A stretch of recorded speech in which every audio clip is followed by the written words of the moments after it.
comme je vis forcément à la place où je suis, en contact fréquent avec les gens, je relâche parfois la règle imposée à ma langue. Car si je maintiens toujours avec la même énergie le contrôle de moi-même, je sais que je vais faire fuir les faibles et que jamais je ne les attirerai à ce que je désire. Alors il m'arrive souvent de les écouter patiemment, même quand ils bavardent. Mais faible aussi, je me laisse aller moi-même quelque temps au bavardage et me mets à dire volontiers des choses que j'écoutais d'abord à contre-cœur.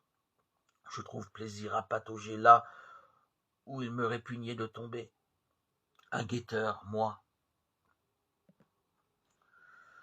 Le guetteur doit vivre à la fois sur les hauteurs et sur ses gardes. Sur les hauteurs, sans que l'entraîne de son poids l'amour des choses terrestres. Sur ses gardes de tous côtés, de peur que ne le frappe de ses traits quelques ennemis dissimulés. Mais il ne suffit pas au guetteur de vivre en un eau idéal. Il faut encore qu'il ne cesse pas sa parole d'attirer, par sa parole, ses auditeurs à l'idéal, et d'enflammer leur âme de l'amour de la patrie céleste. Cela, il le fait bien quand sa parole brûle de feu dans sa vie. Une lampe qui ne brûle pas elle-même ne saurait enflammer un objet sous lequel on la place. Aussi la vérité, dit-elle, il était la lampe qui brûle et qui brille.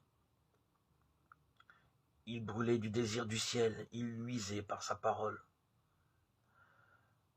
Pour assurer la vérité de la prédication, il faut donc l'élévation constante de la vie.